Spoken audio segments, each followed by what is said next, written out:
बिस्मिल्लाहिर्रहमानिर्रहीम। नाज़रीन अस्सलाम वालेकुम। प्रोग्राम है बाखबर, मैं हूं यासिर रहमान। प्रोग्राम के पहले मौजू में हम बात करेंगे, दुनिया में अब हालात बदल रहे हैं। यही वजह है कि दुनिया अब दोबारा ब्लॉक्स की तरफ जा रही है। एक तरफ चीन जियो इकोनॉमिक पॉलिसी पर कारबंद नजर आता है, तो दूसरी तरफ अमेरिका जियो पॉलिटिक्स पर। ऐसे हालात में पाकिस्तान अपने इर्द गिर्द मौजूद जो पोटेंशियल है उसको एक्सप्लॉइट करने की भरपूर कोशिश कर रहा है। यही वजह है कि पाकिस्तान ने पहले फेज में रूस के साथ जो मुआहिदा किया उसके तहत पाकिस्तान को तेल रूस से बरामद हो चुका है और पाकिस्तान पहुंच चुका है। और इसी सिलसिले की दूसरी कड़ी में जो वज़ीर आज़म शहबाज शरीफ हैं वो अज़रबैजान में मौजूद हैं। 2 रोज़ा सरकारी दौरा है। इस दौरे को बहुत ज़्यादा अहमियत दी जा रही है। पाकिस्तान क्योंकि एनर्जी डेफिशिएंट कंट्री है, पाकिस्तान को एनर्जी चाहिए, और ये वो ममालिक हैं जिनमें यूरो एशिया के या सेंट्रल एशिया के कुछ ममालिक ऐसे हैं जो पाकिस्तान को इस सिलसिले में बहुत हद तक मदद या मुआवनत फराहम कर सकते हैं। दूसरी तरफ ये कंट्री जिन्हें लैंड लॉक्ड कंट्रीज कहा जाता है, जिनके पास डायरेक्ट एक्सेस दुनिया की आबी तिजारत के हवाले से उस तरह नहीं है,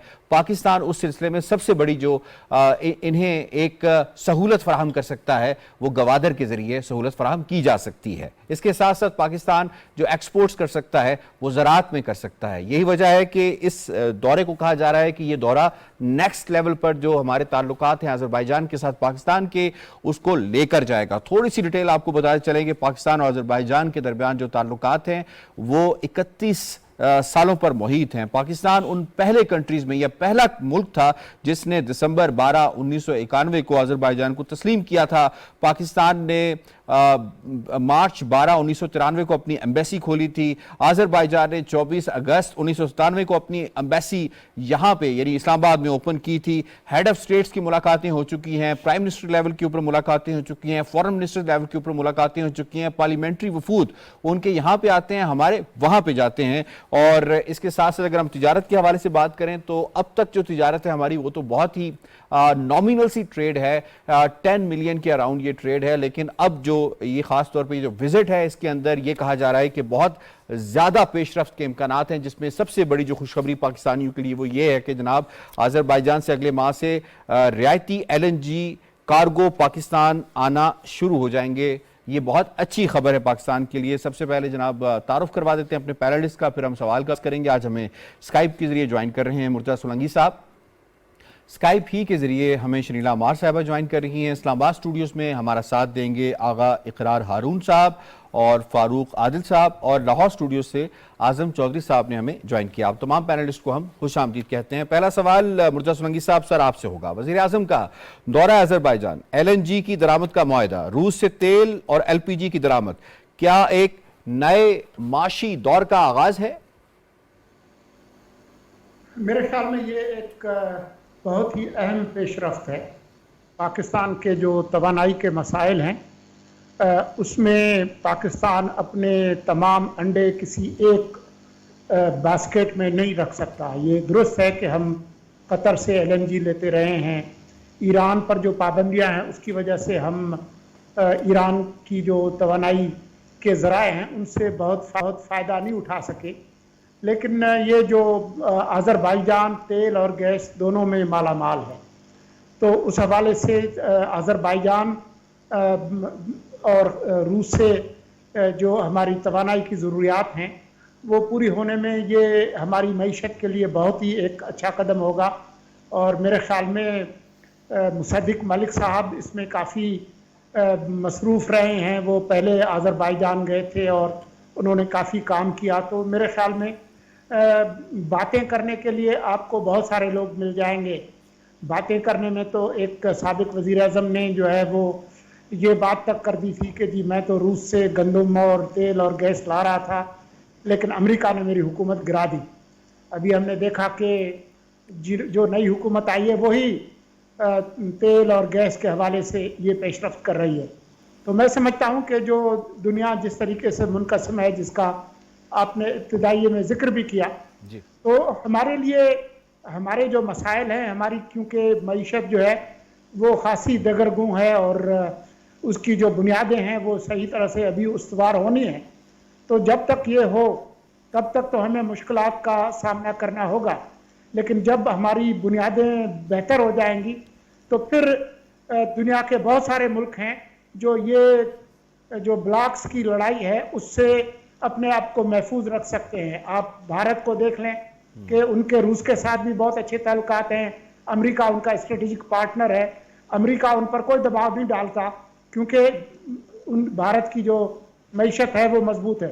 तो हमें जो शॉर्टकट कोई नहीं है, हमें अपना घर जो है वो ठीक करना होगा, उसके बाद फिर हम ये जो ब्लॉक्स की लड़ाई है उससे अपने आप को महफूज रख सकते हैं।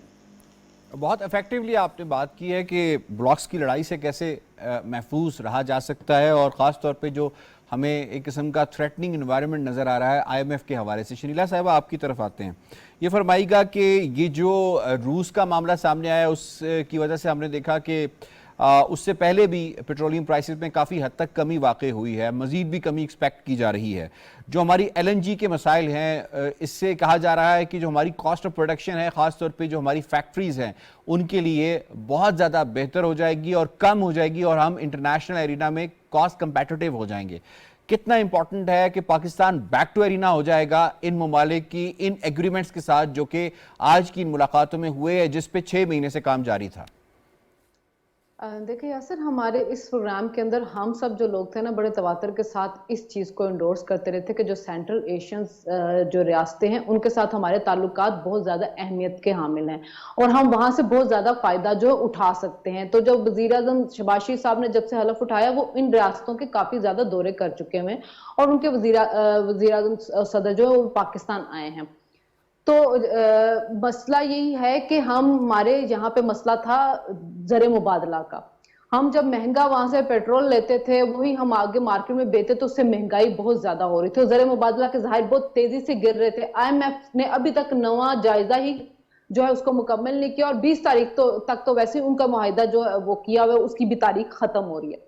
तो बहुत जरूरी था कि आप अपने इर्द गिर्द के हमसाए जहां से आपको सस्ते दामों में चीजें मिल सकती थी, आपकी एनर्जी की जरूरियात पूरी हो सकती थी, उनको आप उनके साथ ताल्लुकात बनाने चाहिए थे। अब एक ये भी था कि अमेरिका के जाने के बाद अफगानिस्तान में भी एक हुकूमत आ चुकी हुई है और वो जो हुकूमत है वो भी अब ये समझती है कि उन्होंने भी माशी तौर पर खुद को स्ट्रॉन्ग करना है। जिस तरह उनके वहां से जो दहशतगर्दी हमसाया ममालिक में एक्सपोर्ट की जा रही थी, उसको अब उन्होंने रोकना है। तो इस अब देखें ना कि जो तुर्कमेनिस्तान है, कजाकिस्तान है, वहां पे हमारी बरामदात अफगानिस्तान के जरिए जा रही है। तो हमें बहुत ज्यादा फायदा होगा कि हमारी बरामदात उन मालिक में जाएगी, उनसे हम दरामद करेंगे ऑयल और गैस, क्योंकि हमारी संतों को गैस चाहिए, हमारे घरेलू सार्फिन की भी जरूरियात पूरी नहीं होती। घरों में आपको दिन को दो घंटे गैस देते हैं, 2 घंटे गैस नहीं देते, रात को तो पूरी आती नहीं। और फिर अगर सर्दियों में आपने अपने घरेलू सार्फिन को देनी है तो आपको सनतों की जो थी वो रोकनी पड़ती थी। फिर उनकी कीमतें इतनी ज्यादा थी कि उसकी वजह से वो अपनी कीमतें बढ़ाते थे और एक महंगाई का तूफान था जो इस मुल्क के अंदर आया था। तो अब जो रूस से तेल आया है उसके वो $15 हमें मार्केट से कम मिल रहा है। दूसरा एक फायदा ये है कि वो चीनी करेंसी में उसकी हमने पेमेंट करनी, जो एलपीजी आ रही है और जो हमें वहां से तेल आ रहा है, हम उसकी चाइना की करेंसी में करेंगे पेमेंट, तो हमारे जो डॉलर जो ज़र मुबादला है वो जो है इतनी तेजी से फिर नहीं गिरेंगे, क्योंकि हमने आगे बिरूनी अदायगियां भी करनी है। आप ये देखें कि आईएमएफ जो है वो कब से नवा जायजा ही खत्म नहीं कर रहा। हर रोज उनके कोई ना कोई ऑब्जेक्शंस आ जाते हैं। पहले उनको ये था कि आपकी एक्सटर्नल फाइनेंसिंग जो है वो गैप पूरा नहीं हो रहा, जब उनको यकीन दहानी करवाई गई सऊदी अरब से, यूएई से, लेकिन फिर भी वो सेटिस्फाइड नहीं होते। अब उनके ऑब्जेक्शंस आ रहे जी आपने टैक्स जो है वो ज़राअत पे नहीं लगाया, आपने मिनिस्ट्री स्कीम क्यों दे रहे हैं, आपका टैक्स नेट क्यों नहीं बढ़ा। पंजाबी की नज्म है ना, पंजाबी की नज्म है, उसके अंदर एक वो मिसरा इस्तेमाल होता है, क्यों आटा गूंदे हिलदी है। तो अब तो वो आईएमएफ वाला मामला हमारा यही हो गया। हाँ, आटा गूंदी हिलनी क्यों है, तो वही हिसाब जो है ना आईएमएफ ने किया हुआ है। अब वो ये कि पेट्रोलियम लेवी के ऊपर भी जो कह रहे हैं 50 नहीं, अब आप 60 रुपए बढ़ाएं, यानी नजर ऐसा आ रहा है कि वो किसी भी तरह ये मुआहिदा करने के लिए तैयार नहीं है। और उसकी भी वजह शायद यही हो कि जो पाकिस्तान चीन और रूस की तरफ जा रहा है। देखिए, रूस के साथ हमने अमेरिकन ब्लॉक में आने के लिए शुरू से ही अपने ताल्लुकात खराब किया। अभी मुर्तजा सोलंकी साहब ने इंडिया की मिसाल दी है। देखिए, इंडिया जब रूस और यूक्रेन की वार हुई तो दुनिया को कितने प्रॉब्लम हुए तवानाई की जरूरियात को लेकर, लेकिन इंडिया को नहीं हुए थे, क्योंकि वो रूस से तेल भी ले रहा था, एलएनजी भी की अपनी जरूरियात भी पूरी कर रहा था। उनकी ग्रोथ देख लें, उनके और तो और ईरान से भी भारत जो है वो तेल खरीद रहा था उस वक्त में जब ईरान पे सबसे ज्यादा कदगने थी। जी, हम अभी भी ईरान से तेल नहीं ले रहे, हम सिर्फ उनसे बिजली की जरूरियात पूरी करेंगे गवादर के अंदर अपनी। और इंडिया में डॉलर 84 रुपीस का है, हमारे यहाँ पे 295 का। आप गैप देखें, दोनों ममालिक जो एक साथ आजाद हुए थे, उसकी वजह यही कि यहाँ पे जो हाइब्रिड रिजीम लाने के लिए जो तजर्बात किए जाते रहे थे, जो अमेरिका की जंग में हम अपने आप को झोंकते रहे थे, तो अब हमें किसी भी ब्लॉक का हिस्सा जंग में जाने के लिए नहीं बनना चाहिए, हमें भी ब्लॉक का हिस्सा बनना है तो अपनी इकोनॉमी को बेहतर करने के लिए। और अब वक्त आ गया कि अपनी इकोनॉमी की सिमत को दुरुस्त करें। जब तमाम पार्टियां एक पेज के ऊपर हैं, तो खुदा के लिए ऐसी पॉलिसीज बनाएं कि जिससे अवाम को फायदा हो, एक दूसरे की टांगे मत खींचे उसमें। ठीक है जी, इस पे सियासत नहीं होनी चाहिए, आपका कहना ही है। आजम चौधरी साहब, ये फरमाइएगा, क्या जो अभी रिसेंट डेवलपमेंट्स हो रही हैं उसके अंदर हम ये कह सकते हैं कि पाकिस्तान ने अब ये फैसला कर लिया है, कम व्हाट में, अब जो चीज़ हमारी इकोनॉमी को ठीक करेगी, सूट करेगी, जो चीज़ हमारी नेशन के लिए ठीक होगी, हम वो करेंगे, जिस तरह के रूस के साथ एग्रीमेंट हुआ, जिस तरह के अजरबैजान के साथ एग्रीमेंट हुआ। Is it so? इसको हम इस तरह ट्रांसलेट कर सकते हैं?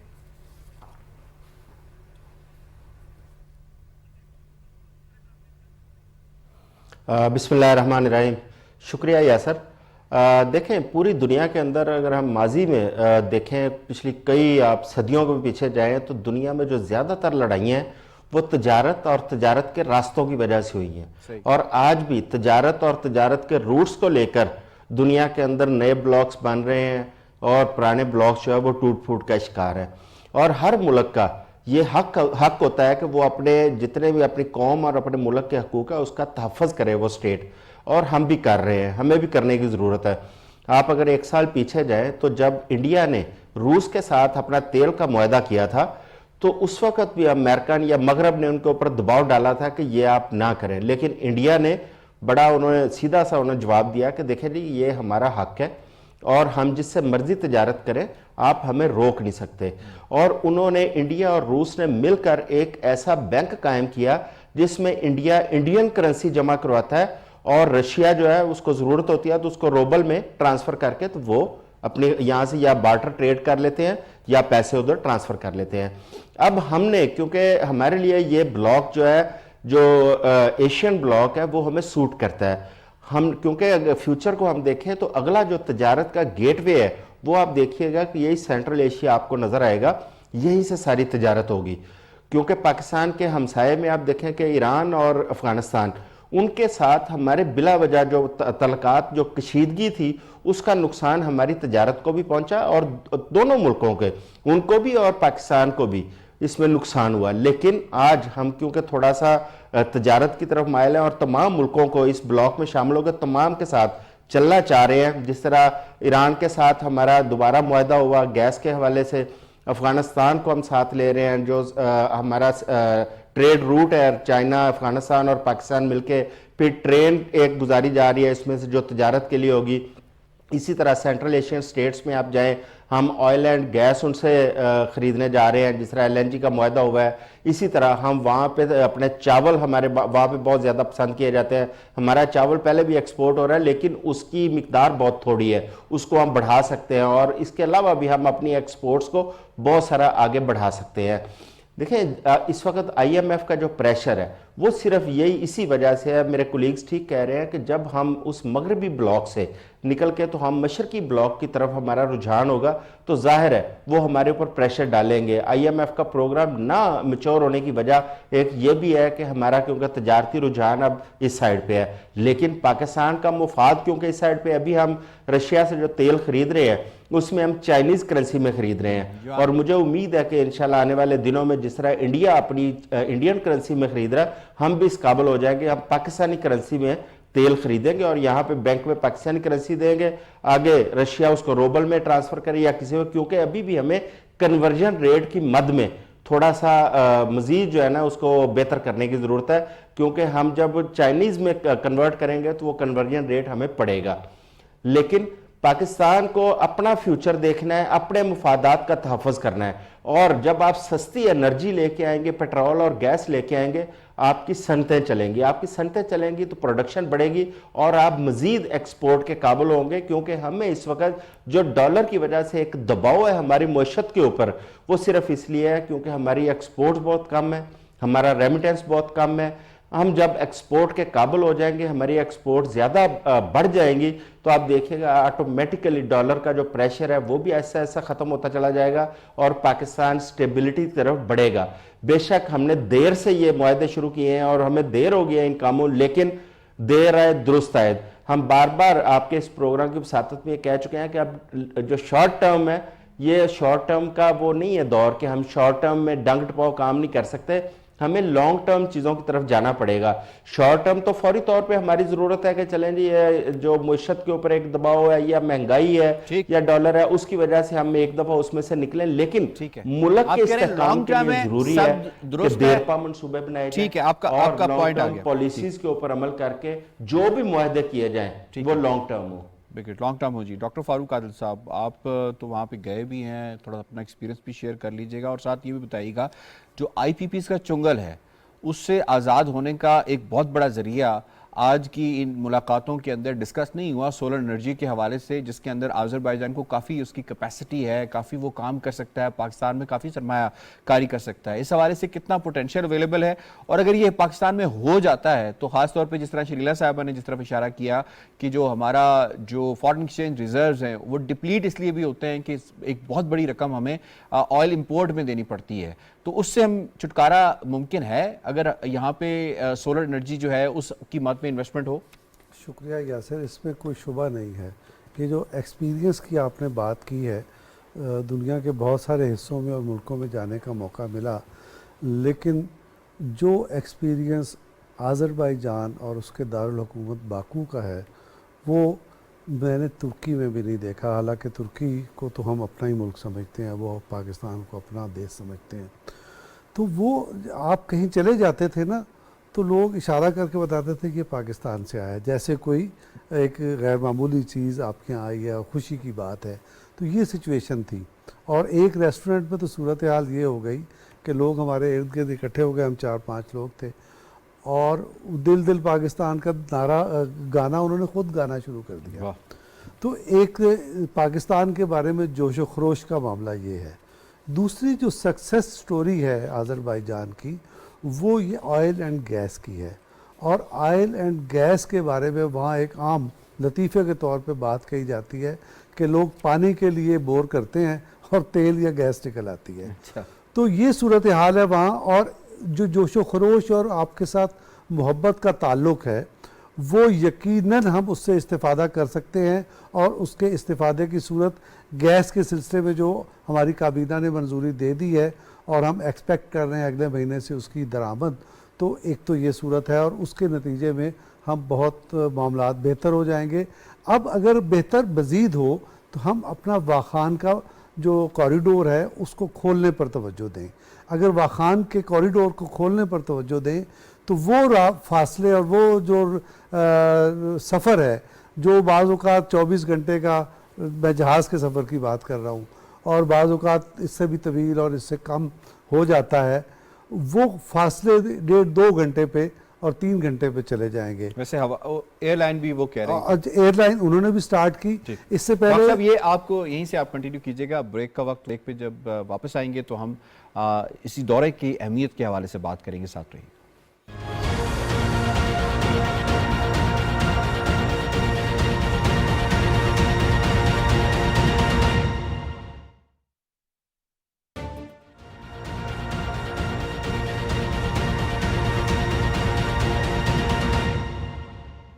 वेलकम बैक जी। डॉक्टर साहब आप कंक्लूड कीजिएगा प्लीज़।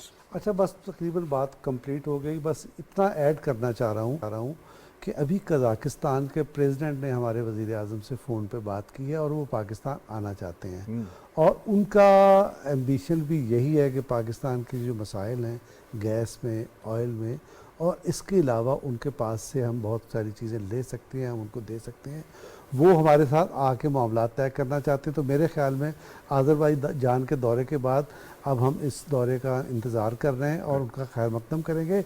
अगली बात यह है कि जुलाई से कज़ाकिस्तान की जो एयरलाइन है वो लाहौर से और शायद इस्लामाबाद से फ़्लाइट्स भी शुरू कर रही है। तो जो कनेक्टिविटी का खला था हमारा सेंट्रल एशिया के साथ और काकेशिया की तरफ, वो अब खुलता हुआ नज़र आ रहा है।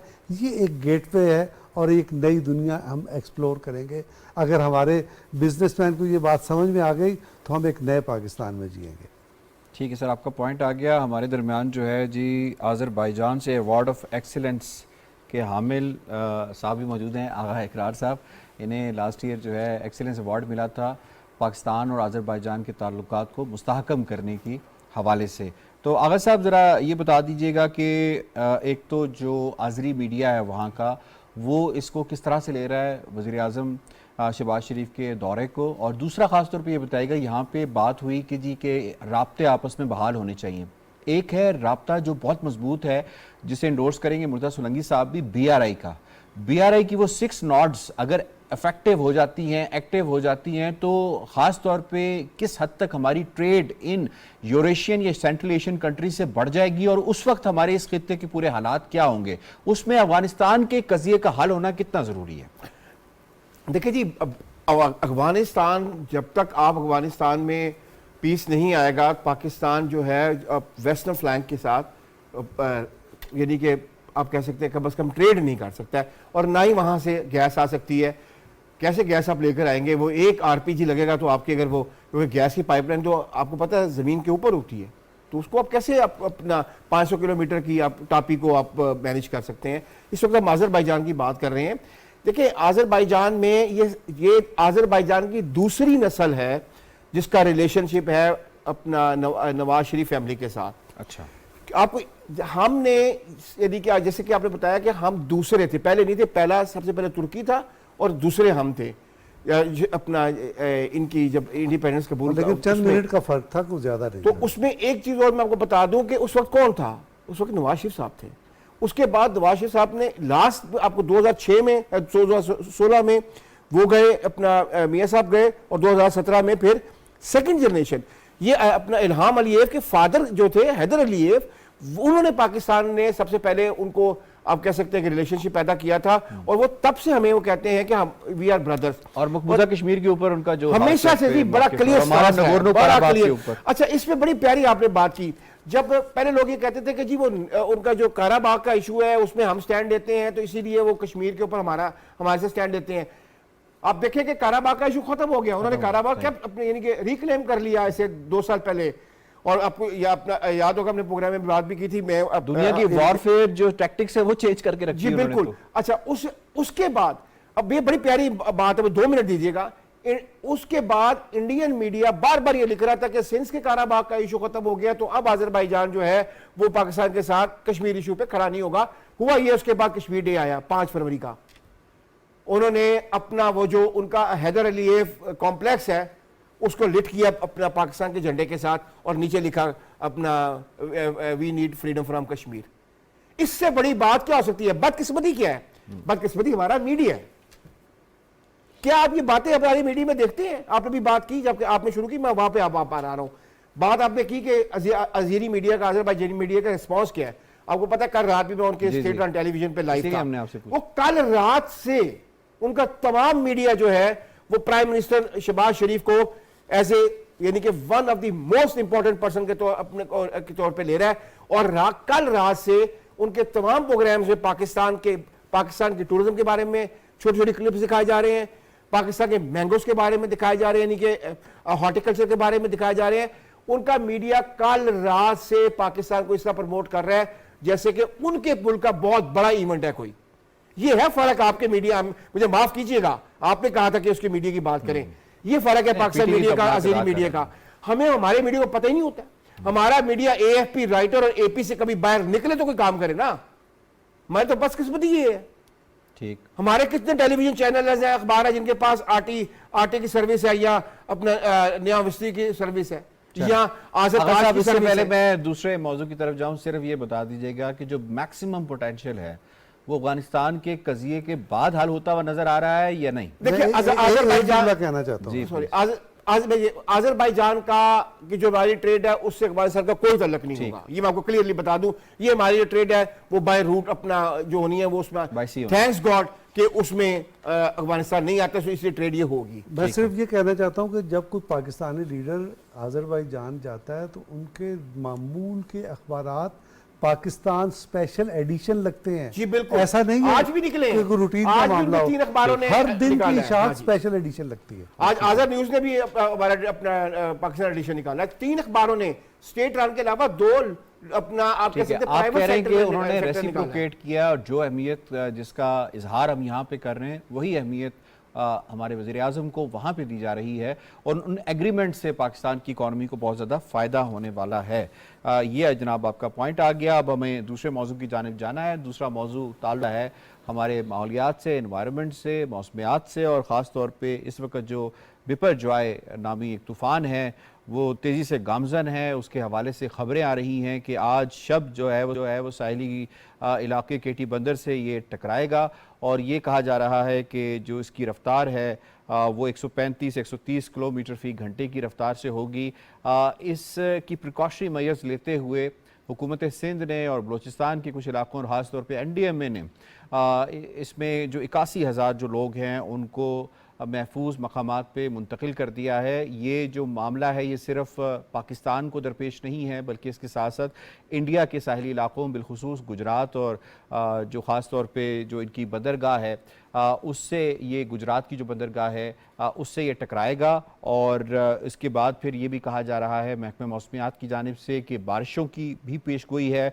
मीरपुर ख़ास, लसबेला, टंडू अलायार और बाकी इलाकों में भी होगी। और आज वफाकी वज़ीर शहरी रहमान साहिबा ने कहा कि लैंडफॉल भी आज देर रात मुतवक्के है।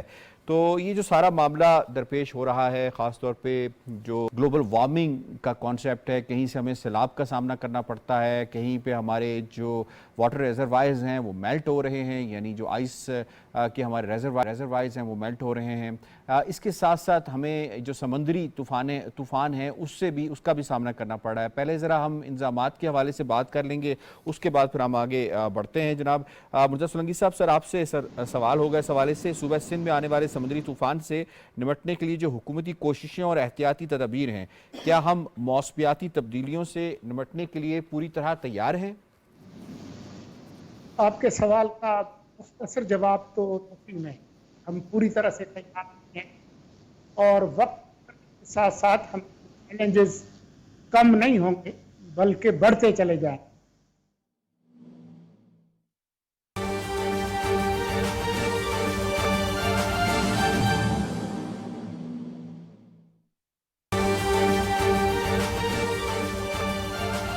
वज़ीर-ए-आज़म मोहम्मद शहबाज शरीफ का 2 रोज़ा सरकारी दौरा आज़रबाईजान। पाकिस्तान और आज़रबाईजान के माबैन तिजारत के फ़रोग़ के हवाले से मफ़ाहमती याददाश्त पर दस्तखत किए गए हैं। वज़ीर-ए-आज़म मोहम्मद शहबाज शरीफ की मौजूदगी में वज़ीर तिजारत सैयद नवीद कमर और आज़रबाईजान के वज़ीर इक़्तिसादियात ने इस मुआहदे पर दस्तखत किए हैं। तिजारत की मफ़ाहमती करारदाद पर दस्तखत से दोनों ममालिक के दरमियान ताउन बिलखसूस तवानाई के शोबे में तिजारती हजम में इजाफा हो सकेगा। वज़ीर-ए-आज़म मोहम्मद शहबाज शरीफ 2 रोज़ा सरकारी दौरे पर आज़रबाईजान में मौजूद हैं। पाकिस्तान और आज़रबाईजान के माबैन तिजारत के फ़रोग़ के लिए वज़ारत तिजारत पाकिस्तान और वज़ारत इक़्तिसादियात आज़रबाईजान के दरमियान तिजारत की मफ़ाहमती करारदाद पर दस्तखत किए गए हैं। तफसील जानेंगे नवीद अजहर से। नवीद, आगाह कीजिएगा, क्या अपडेट्स हैं?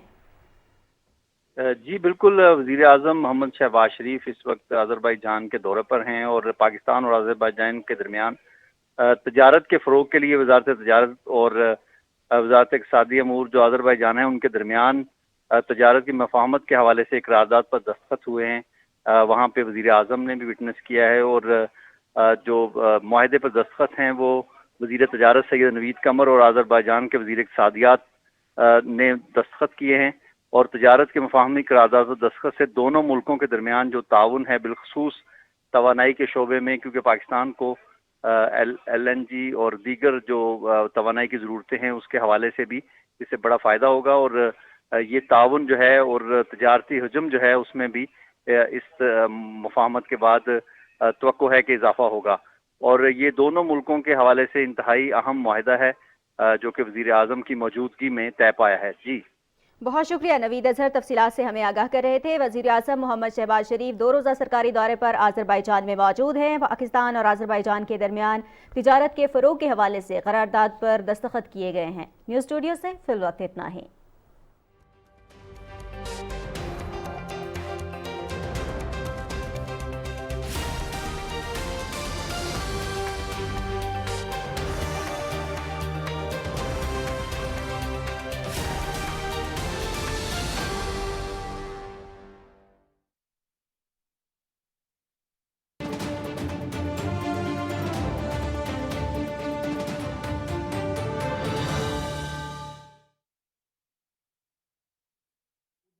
पाकिस्तान का हिस्सा 1% है।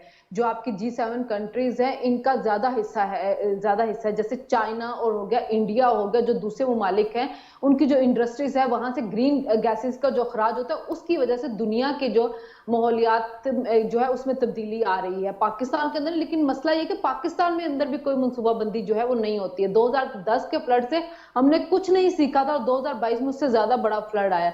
जो अभी आपका तूफान आ रहा है सिंध में, ये 1999 में भी ये आया था और लाखों एकड़ जरी जमीन जो थी तबाह हुई थी। हमारी क्या तैयारी, आबिर गुजरगाहें, नहरें, हम इनकी सफाई नहीं करते, दरियाओं के किनारे आबादियां बन रही हैं, स्वात और मालन जबा के अंदर दरियाओं के अंदर होटल बनने थे। तो जब आप कुदरत का रास्ता रोकते हैं तो फिर वो अपना रास्ता खुद बनाते हैं। हमारे इंतजामात नाकाफी हैं। कब से ये चीजें जो थी वो बताई जा रही थी कि पाकिस्तान के सबसे ज्यादा अफेक्ट होगा इससे, लेकिन हाँ ये भी है कि दुनिया हमारी उस तरह से मदद नहीं कर रही जिस तरह उनको करना चाहिए, कि ये उनकी वजह से पाकिस्तान ये सब कुछ भुगत रहा है। बिल्कुल ठीक है। 25 करोड़ आबादी का मुल्क है आज़म चौधरी साहब, और उसके साथ अगर मौसमियाती तगैर तबदल इतना ज़्यादा हो कि उसको फूड सिक्योरिटी के भी खतरात लाहक हों, तो ये बताइए कि जो 16 अरब डॉलर्स की कमिटमेंट की थी दुनिया ने, वो अभी तक उन्होंने मैच्योर नहीं की, तो फिर दुनिया इस हवाले से नॉन सीरियस है?